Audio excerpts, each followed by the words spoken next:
इसका हम लोग को फायदा नहीं। আফরিন বেগম সিপিএম এর ক্যান্ডিডেট, আপনাদের সকলের দোয়া চাই, আশীর্বাদ চাই। আসসালামু আলাইকুম। সিপিএম এর दोस्तों और साथियों, আশীর্বাদ চাই, দোয়া চাই, দেখবেন। वामफ्रंट के उम्मीदवार ওদের দুয়া চাই। कॉमरेड आफरीन बेगम আমি বেগবাগানের মেয়ে, আমি লড়াই করতে নেমেছি। आप लोगों के समक्ष, आप लोगों के सामने उपस्थित हैं अपनी बातों को करने के लिए। এবার মাইনরিটিসের উপর যে অত্যাচারগুলো হচ্ছে সেগুলো রোখা যাচ্ছে না, তো সেগুলো আমি রুখতে চাই। আমাদের ওয়ার্ড, আমাদের दोस्तों और साथियों, আমরা কাজ করতে চাই। पश्चिम बंगाल को दुर्नीति से बचाने के लिए हसुआ दौड़ी तारा निशान पर वोट दीजिए। हसुआ दौड़ी तारा निशान पर वोट देकर जादवपुर के रिसर्च स्कॉलर कॉमरेड आफरीन बेगम को वोट देकर हसुआ दौड़ी तारा पे वाम फ्रंट को मजबूत कीजिए।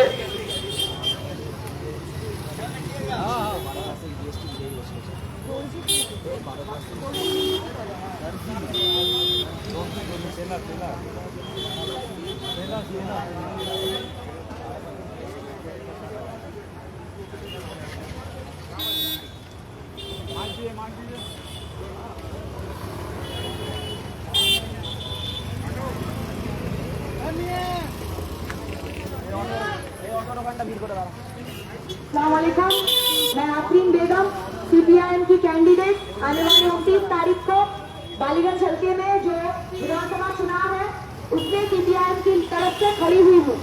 आफरीन बेगम, मैं बालीगंज की रहने वाली हूँ, बेगबगान की रहने वाली हूँ।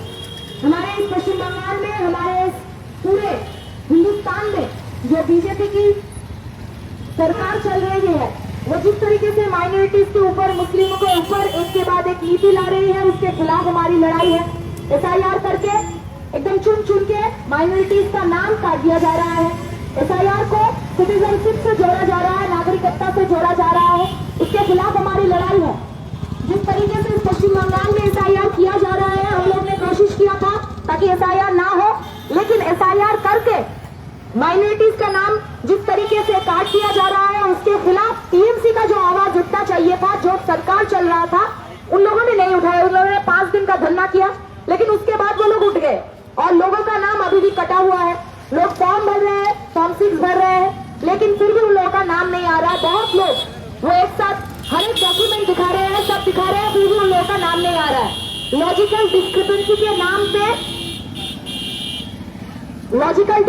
के नाम पे उन लोगों का नाम काट दिया जा रहा है। इसके खिलाफ हमारी लड़ाई है। हम ये कहना चाहते हैं कि पश्चिम बंगाल की जो सरकार है, उनका रेस्पॉन्सिबिलिटी था कि हमारे पश्चिम बंगाल की जनता को उनका वोटाधिकार वो सुरक्षित रखे, लेकिन वो लोग फेल हो चुके हैं, वो लोग सुरक्षित नहीं रख पाए। तो इसके खिलाफ हमारी लड़ाई है कि उन लोगों ने सही तरीके से ज्यादा बीएलओ क्यों नहीं दिया। अगर वो ज्यादा बीएलओ देते, काम अच्छे से होता, तो सुप्रीम कोर्ट में जब ये कोई केस पहुंचा था, तब सुप्रीम कोर्ट ने भी कहा कि इसमें गलती हुआ है, क्यों गलती हुआ। अगर गलती नहीं होता तो पश्चिम बंगाल के जो लोग हैं, उन लोगों का नाम अभी एसआईआर में आता, लिस्ट में आता, वोटर लिस्ट में आता। केरला में भी एसआईआर हुआ है, लेकिन एक भी इंसान का नाम काटा नहीं किया। वहाँ पे केरला के जो सरकार है, उन लोगों ने इलेक्शन कमीशन को फोर्स किया और जो लोग मर चुके हैं, उन लोगों का नाम काटा, जो लोग दूसरे जगह पे उन लोगों का नाम काटा, लेकिन जो लोग वोटर है, असली वोटर है, उनमें से किसी का नाम नहीं काटा गया। तो केरला में हो सकता है, तो पश्चिम बंगाल में क्यों नहीं हो सकता। सरकार क्यों नहीं चला सकती, सरकार क्यों नहीं काम कर सकती। इसके खिलाफ हम वामपंथी लोग लड़ाई कर रहे हैं। जगह जगह हम लोग हेल्प डेस्क दे रहे हैं, लीगल टीम लेके बैठ रहे हैं, ताकि आम आदमी का जो लड़ाई है वो कर सके, कोर्ट तक लड़ाई कर सके। उन लोगों का जो वोटाधिकार है, हम लोग पहले दिन से मांग कर रहे हैं कि उन लोगों का जो वोटाधिकार है, वो वोटाधिकार कोई ना छीन सके, उनको वोट देना पड़ेगा। इसके लिए हमारी लड़ाई है। वक़्फ़ का जो प्रॉपर्टी है, अगर हम देखें इस पश्चिम बंगाल में, वक़्फ़ का प्रॉपर्टी, आधे से ज्यादा प्रॉपर्टी टीएमसी के जो लीडर्स है अपने नाम कर चुके हैं।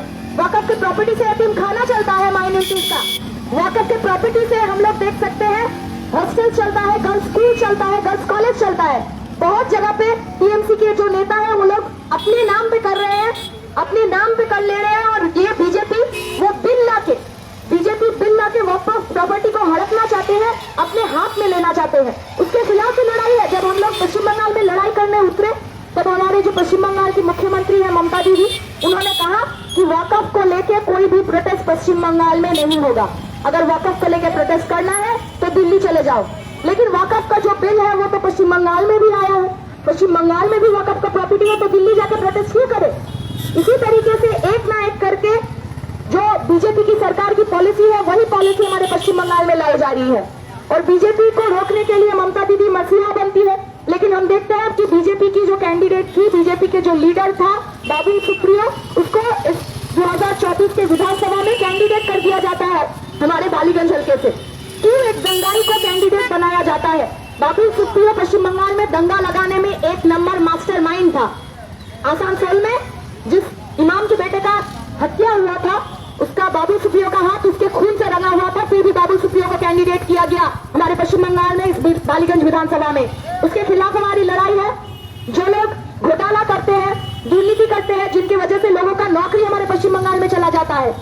8000 से ज्यादा स्कूल बंद हो गया है, सरकारी स्कूल पश्चिम बंगाल में।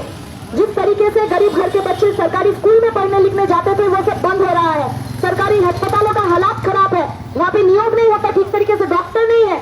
जो लिफ्टमैन होता है, लिफ्टमैन का नियोग नहीं हुआ है कई सालों से, तो काम कौन करेगा पश्चिम बंगाल में? हम वामपंथी लोग, हम लोग ये कहते हैं कि अगर आप लोग सरकार में हम लोगों को लाइएगा, अगर आप लोग हम लोगों को चुनिएगा, अगर आप लोग हम लोगों को दायित्व दीजिएगा, तो हम लोग 1 महीने के अंदर, सरकार में आने के 1 महीने के अंदर जितने भी कॉन्ट्रेक्चुअल पोस्ट है सबको परमानेंट कर देंगे। क्योंकि बांग्ला हमारे पश्चिम बंगाल को बनाने के लिए लोग को जरूरत है, पश्चिम बंगाल के युवाओं का जरूरत है। उन लोगों को लेके हम लोग काम करेंगे। पश्चिम बंगाल में युवाओं को बेकार भाता दिया जाता है, 1500 रुपए दिया जाता है, और कहा जाता है कि वोट हमको दो।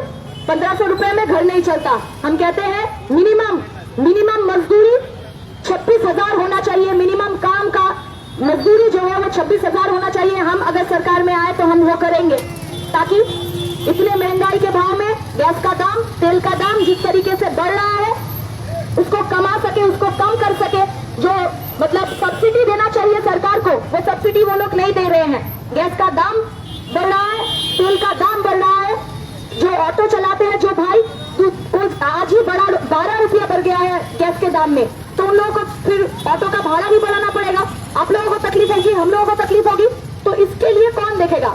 तो सरकार को जो सब्सिडी देना चाहिए, टैक्स में हम लोगों को छोड़ देना चाहिए, वो सरकार नहीं दे रही। वो टीएमसी की सरकार भी नहीं दे रही, बीजेपी की सरकार भी नहीं दे रही। हम लोग वामपंथी लोग आम आदमी के लिए काम करते हैं। हम लोग कहने हैं सब्सिडी देंगे, लड़ाई करेंगे। आप लोगों से ये कहना चाहते हैं कि इस अंचल में बहुत दर्जी है, दर्जियों के काम के ऊपर 12% टैक्स लगाया गया, बीजेपी की सरकार ने लगाया। यही बीजेपी की सरकार जब हमारे पश्चिम बंगाल में मजदूरों को काम नहीं मिलता, उनके राज्य में जाते हैं, बीजेपी के राज्य में जाते हैं, तो बांग्लादेशी बोल के, पाकिस्तानी बोल के मारते हैं। वही बीजेपी हमारे पश्चिम बंगाल में आके इस बार वोट मांग रही है, तो उसके खिलाफ हमारी लड़ाई है। ममता दीदी जिनको आरएसएस का दुर्गा बोला जाता है, उनके खिलाफ भी लड़ाई है, क्योंकि बीजेपी को हवा वो लोग देती है। इससे पहले पश्चिम बंगाल में दंगे नहीं होता था, अभी पश्चिम बंगाल में दंगे होते थे। जिस तरीके से उन लोगों ने घोटाला किया, बीजेपी के साथ सेटिंग किया, बाबुल सुप्रियो को अपने पार्टी में लिया, इसके खिलाफ भी लड़ाई करनी है। माइनॉरिटीज के ऊपर जिस तरीके से अत्याचार हो रहा है, उसके खिलाफ भी हमारी लड़ाई है।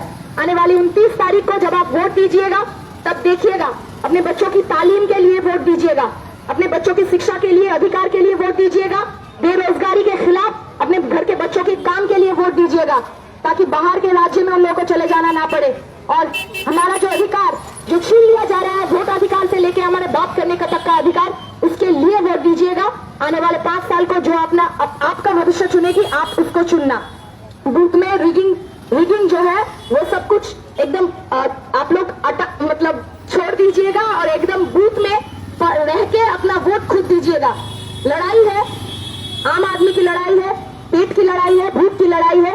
धर्म के नाम पे, मजहब के नाम पे, भाषा के नाम पे जो राजनीति करता है, जो हम लोगों को बांटना चाहती है, नफरत की राजनीति करती है, उनके खिलाफ वोट दीजिएगा। इलेक्शन कमीशन जैसे बीजेपी की तलवे चाट रही है, उनके खिलाफ वोट दीजिएगा। इस घोटाले के खिलाफ, टीएमसी के खिलाफ, इस दंगाइयों के खिलाफ, बीजेपी के खिलाफ वोट दीजिएगा। वामपंथियों को वोट दीजिएगा। आने वाले 29 तारीख को मैं विधानसभा की कैंडिडेट, सीपीआईएम की प्रार्थी हूँ, सीपीआईएम की कैंडिडेट हूँ, आफरीन बेगम। आप सब लोगों का समर्थन चाहती हूँ, वोट चाहती हूँ, दुआ चाहती हूँ। दुआ कीजिएगा। इंकलाब जिंदाबाद।